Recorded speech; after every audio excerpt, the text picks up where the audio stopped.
Al-Amin mission বর্তমানে যাকে doctor তৈরির কারখানা বলা হচ্ছে। তো এই মুহূর্তে আমি রয়েছি আল-আমিন মিশনে।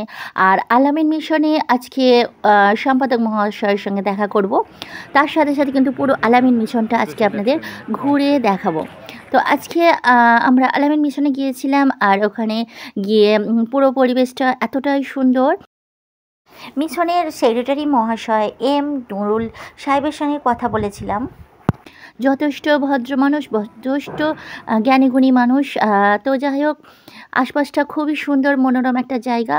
তো আমাদের কিন্তু খুবই পছন্দ হয়েছিল। আর আমরা কিন্তু গিয়েছিলাম অ্যাডমিশনের ব্যাপারেই। সেক্রেটারি মশাই বা সম্পাদক মহাশয়ের সঙ্গে দেখা করার পর কিন্তু নিজেকে অনেকটা ধন্য মনে হচ্ছে, কারণ এত গুণীমান্য একটা মানুষের সঙ্গে সাক্ষাৎ করা চারটেখানি কথা না। তো যাই হোক, তো মহাশয় আমাদের সঙ্গে একজনকে নিযুক্ত করে দিয়েছিলেন, যিনি আমাদের পুরো ক্যাম্পাসটা ঘুরে দেখাবেন। তো ওনার সাথে সাথে কিন্তু আমরা টুকি পায়ে পুরো ক্যাম্পাসটা ঘুরে দেখব। আর এই যে পুরো ক্যাম্পাসটা দেখছেন, এটা পুরো 11 বিঘা জমির উপরে নির্মাণ করা হয়েছে।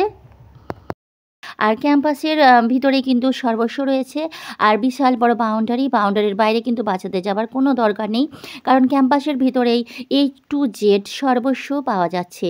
স্যালুন থেকে শুরু করে মার্কেটিং, মেডিসিন, যাবতীয় ছোটোখাটো জিনিস, বড় জিনিস সবই কিন্তু এই ক্যাম্পাসের ভিতরে রয়েছে।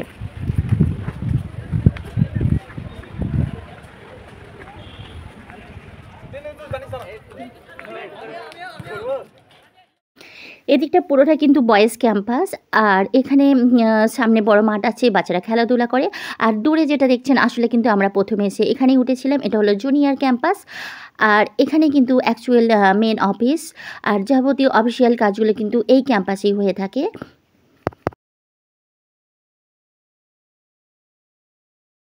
আর এদিকটা যেটা দেখছেন, আসলে এই দিকটা হচ্ছে পুরোটা লেডিস ক্যাম্পাস।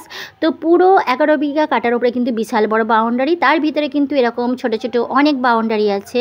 তো এই যে ক্যাম্পাসটা দেখছেন, এইটা কিন্তু পুরোটাই আলাদা। ওই বড় বাউন্ডারির ভিতরেই কিন্তু আবার একটা বাউন্ডারি। তো এই গেটটার পরে কিন্তু আবার একটা গেট আছে। তো এই যে গেট, এই গেটের ভিতরে রয়েছে লেডিস ক্যাম্পাস, তো লেডিস হোস্টেল। পুরোটা আলাদা, একদম বিশাল প্রোটেকশন। গেটের প্রথমে ঢুকতেই যে প্রথম গেট, তো সেই জায়গায় আছে গেস্ট রুম, কারণ যেসব বাচ্চার বাবা মারা দেখা করতে আসেন, তারা কিন্তু ওখানেই বসে দেখা করেন। তো তারপরে কিন্তু ভিতরে যেটা গেট রয়েছে, তার ভিতরে কিন্তু এইটা। তো এই যে ক্যাম্পাস, এখানে কিন্তু কাউকে তেমন ঢুকতে দেওয়ার পারমিশন নেই। আসলে বর্তমানে কিন্তু আল-আমিন মিশন ভীষণ একটা স্থান অধিকার করে নিয়েছে, বিশেষ করে ডক্টর বা ইঞ্জিনিয়ারিং জন্য। বিশেষ করে নিটের বিভিন্ন পরীক্ষার জন্য কিন্তু আজকে বিভিন্ন যে র্যাঙ্কিংয়ের বাচ্চারা আছে, তার মধ্যে কিন্তু সর্বশীর্ষে রয়েছে আল-আমিন মিশনের স্টুডেন্টরা। এই যে ক্যাম্পাস, এই ক্যাম্পাসের প্রত্যেকটা কোনায় কোনায় কিন্তু রয়েছে ভারতের বিভিন্ন জায়গা থেকে আসা বাচ্চারা। তো এখানে কিন্তু বিভিন্ন বাচ্চাকে হাতে ধরে সুন্দরভাবে তৈরি করানো হচ্ছে তাদের ভবিষ্যতের লক্ষ্যে। তো যাই হোক, মোটামুটি আমাদের ঘোরা কমপ্লিট। তো এবারে আমরা বাড়ি ফেরার পালা। তো জানি না ভিডিওটা কেমন লাগলো। হয়তো ভিডিওটা আপনাদের কোনো উপকারে আসতে পারে, সেই কারণে জাস্ট ভিডিওটা আমি শেয়ার করেছি।